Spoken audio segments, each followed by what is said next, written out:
अस्सलाम वालेकुम वरहमतुल्लाहि वबरकातुहू।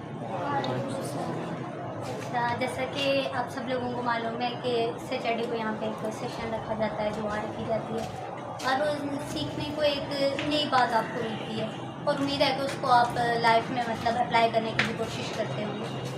तो कुछ पॉइंट्स आपके साथ आज मैं ऐसे शेयर करूँगी कि वो पॉइंट्स अगर आप अपनी लाइफ के अंदर अप्लाई करना स्टार्ट कर देंगे ना, 1 दिन 2 दिन 3 दिन मतलब अपनी रूटीन में अगर उनको आप लोग अप्लाई करेंगे तो एक दिन आप एक कामयाब इंसान बन सकते हैं। यानी कि एक कामयाब इंसान की जो लाइफ है ना, उसके कुछ आपको रूल्स बताऊंगी, कुछ उसूल बताऊंगी कि वो कौन कौन से उसूल हैं, वो उन उसूलों को फॉलो करता है, उनके ऊपर अमल करता है और फिर वो उसकी जो आने वाली ज़िंदगी होती है वो बिल्कुल जो है एक आसान ज़िंदगी गुजारा होता है, पुरसुकून लाइफ गुजारा होता है। कुछ इसमें ऐड करूँगी। सबसे पहला जो उसमें पॉइंट है, क्लोजिंग ऑफ द डे, यानी कि अपने पूरे दिन को, मतलब सुबह से आप उठते हैं, हमारा सुबह से दिन कब स्टार्ट होता है, फजर की नमाज़ पढ़ी, कुरान पाक पढ़ा थोड़ा सा, उसके बाद हमारा दिन स्टार्ट हो जाता है। उसके बाद आपने कोई सबक पढ़ा, नाश्ता किया, स्कूल गए, एकेडमी, दिन आपका जो प्रोसेस है पूरा। और एंड हमारा कब है, जब आपने अपने सारे दिन के काम कर लिए और शाम को आपने इशा की नमाज़ पढ़ ली तो हमारा वो डे एंड हो गया। तो आपने जब आपका डे एंड होगा, इशा की नमाज़ पढ़ ली, सारे काम कर लिए, जब आप बेड पे चले गए तो वहाँ पे आपने ये एक चीज़ सोचनी है कि आज के दिन में मैंने कौन कौन से अच्छे काम किए, उन पे अल्हम्दुलिल्लाह अल्लाह ताला ने हिम्मत दिया, तौफीक दी है मुझे कि मैंने ये आज अच्छे काम किए। दिन में कोई ना कोई एक आध 2 3 कोई एक काम तो लाजमी हम अच्छा करते हैं। नमाज़ें पढ़ी होंगी, स्कूल में जाते हैं तो पढ़ना भी एक इबादत है, किसी को अगर गाली गलौज नहीं की, किसी से छेड़छाड़ी नहीं की, ये चीज़ है, ठीक है। उसके अलावा रास्ते में जाते हुए कोई पत्थर पड़ा हुआ है वो भी हटा दिए, वो भी आपकी नेकी है, वो भी एक नेक कामयाब है। अब दूसरी चीज़ उसके आ जाएगी कि जो आपने मतलब काम किए, जो आप लगता है कि ये मैंने गलत काम किया है, मसलन कोई रास्ते में से गुजर रहा था उसको गाली दे दी, किसी को छेड़ लिया, फालतू में किसी की नोटबुक गिरा दी, कुछ भी अपने क्लास फेलो के साथ कुछ भी कर लिया या कोई और डिफरेंट तरह की आसर की कोई भी टाइप आप उठा लें, उसमें हमने क्या करना है, अस्तगफिरुल्लाह, और ये सोचना है कि अल्लाह ताला इसे मुझे दूर कर दे, मुझे इतनी तौफीक दे दे कि मैं ये गलत काम कभी दोबारा ना करूँ। तो डे एंड पे बस यही 2 चीज़ें देखनी है कि कौन सी एक मैंने आज पॉजिटिव चीज़ की है, कौन सी 2 3 4 जो पॉजिटिव चीज़ें की हैं और कौन सी मैंने नेगेटिव चीज़ें की। नेगेटिव को माइनस कर दें और पॉजिटिव की जो भी रेशियो है उसको इंक्रीज कर दें। दूसरे पॉइंट के ऊपर अगर हम आते हैं तो हमारे पास दूसरा पॉइंट आता है कि कोई भी एक आपके पास जो पॉजिटिव चीज़ थी ना एक दिन की, उसको चेक करें कि मेरे आज के पूरे दिन में कोई एक पॉजिटिव जो नई चीज़ आई है। मसलन अकेडमी में ही हम बच्चे सारे आप बैठे हुए, तो आपने देखा कि आज के दिन में मैंने ये नई चीज़ सीखी है, किसी बच्चे से सीखी है, उसने ये कह दिया कि मैं सुबह उठता हूँ, नमाज़ पढ़ता हूँ, सूरह यासीन भी पढ़ता हूँ, साथ साथ सपारा भी पढ़ रहा हूँ मैं पीछे से, एक नई चीज़ सीखने को मिली। आपने क्या सोच लिया, नई चीज़ सीखने को मिल गया, इससे मैं भी अप्लाई करूँगा। दूसरे दिन से आपने उसी रूटीन के मुताबिक चलना शुरू कर दिया, नमाज़ पढ़ी, यासीन पढ़ी और पारा भी स्टार्ट कर दिया। वो क्या चीज़ आ गई आपकी, उस दिन आपकी वो चीज़ आई थी, नई चीज़ शामिल हुई थी जिसको आपने आगे अप्लाई कर दिया। तीसरी चीज़ आपके पास, तीसरा पॉइंट क्या आएगा कि आपने बड़ों का अदब करना है। जितना भी कोई 10 दिन बड़ा है, 20 दिन बड़ा है, जितना भी अदब कर, उसकी इज्जत करनी है, आप करके बात करनी है। ऐसा नहीं है कि जैसे क्लास में है तो तेरी ऐसी की जैसी, तू बाहर निकल मैं तुझे देख रहा हूँ, गलत बात है ना। बाहर निकल के क्या देखेगा, ज़्यादा से कुछ भी नहीं देख सकता।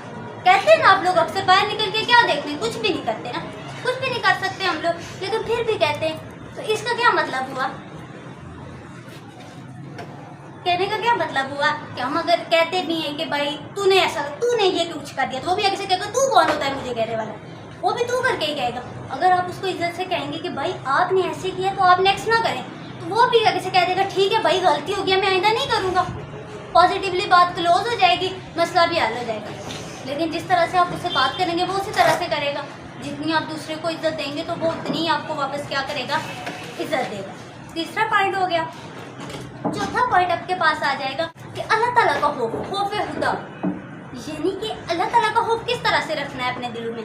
ऐसा नहीं है कि 24 घंटे डर से मरते रहे, अल्लाह ताला देख रहा है, नहीं, बल्कि ये देखना है कि कोई काम जब हम कर रहे होते हैं, चोरी कर रहे, सपोज कोई स्टूडेंट बैठा हुआ है, उसने बॉल पॉइंट उठा लिया है, स्टूडेंट नहीं देख रहा, क्लास में कोई भी नहीं देख रहा, टीचर भी बिजी है, नहीं कोई देख रहा, नहीं पता चल रहा कि किसी ने पेंसिल उठाई है या कुछ। छोटे लेवल की चोरी है ना, आस्ते आस्ते छोटे से लेके बड़ी पे जाएगा वो। तो सिर्फ उसमें खौफ किस चीज़ का हमें होना चाहिए? अल्लाह ताला का, कि हमें अल्लाह ताला तो देख रहा है ना। आज तो एक पेंसिल की बात है, लेकिन कोई भी गवाह नहीं, हमें अभी कोई भी नहीं देख रहा, लेकिन कौन सी ज़ात हमें देख रही है?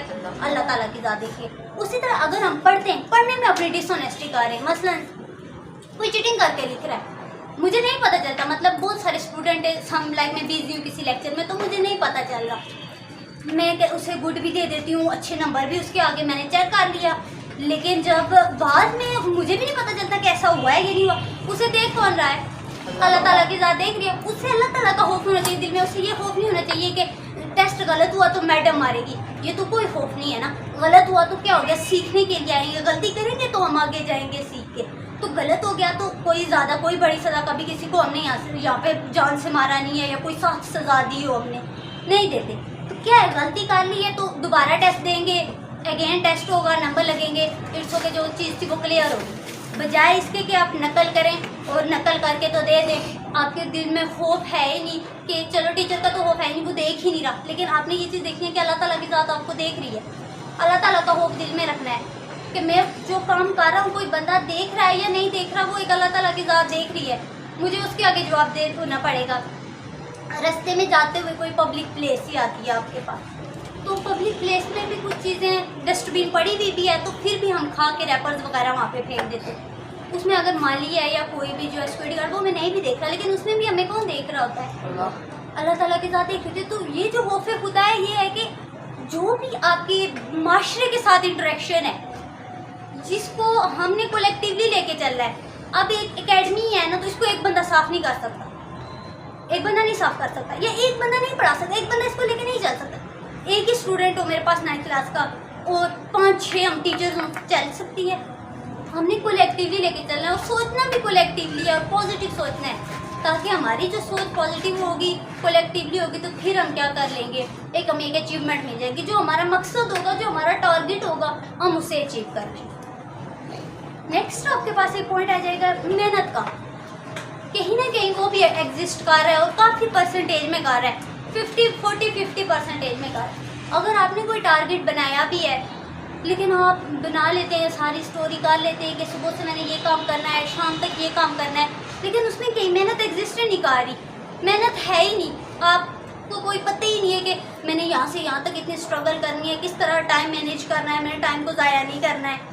जैसे कई बच्चे नमाज़ पढ़ने के लिए बाहर निकल जाएँ, वहाँ पे भी नमाज़ पढ़ने में रश है, यहाँ पे भी नहीं रश है, तो वो क्या कर रहे हैं, टाइम ज़ाया कर रहे हैं ना। इसको मैं मेहनत का नाम तो नहीं दूँगी कि वो मेहनत करके नमाज़ पढ़ने गए हुए, टाइम ज़ाया कर रहे हैं वो। तो मेहनत भी ज़रूरी है, ऐसा नहीं है टारगेट बना लिया है तो उसके पीछे ही ना पढ़ो, हमेशा वही काम मिलता है जिसके पीछे आप पढ़ जाते हो। कहो कि मतलब जिसने ठान ली ना तो वो जीत गया, जिसने ठानी नहीं, जिसने हार मान ली तो वो फिर हारेगा ही ना, उसे काम ही छोड़ गया, वो पहले ही डर गया तो वो हार जाएगा। आपने अपने टारगेट को जब सेट कर लिया तो दुनिया की ताकत, कोई लोग आएंगे वो कहेंगे कि नहीं आप इस रास्ते पे ना जाएंगे, आप तो इस पे पहले गए थे, तो वो नहीं, वो आगे वापस आ गए। तो अपने कहना है कि जिस पे कोई नहीं गया था उस पे मैं जाऊँगा, जिस पे कोई नहीं गया उस पे मैं जाऊँगा, मैं ये साबित कर दूंगा कि जिस पे कोई नहीं गया मैंने मेहनत किया और मैं उस तक पहुँच गया हूँ, आज मैंने वो अचीव कर लिए।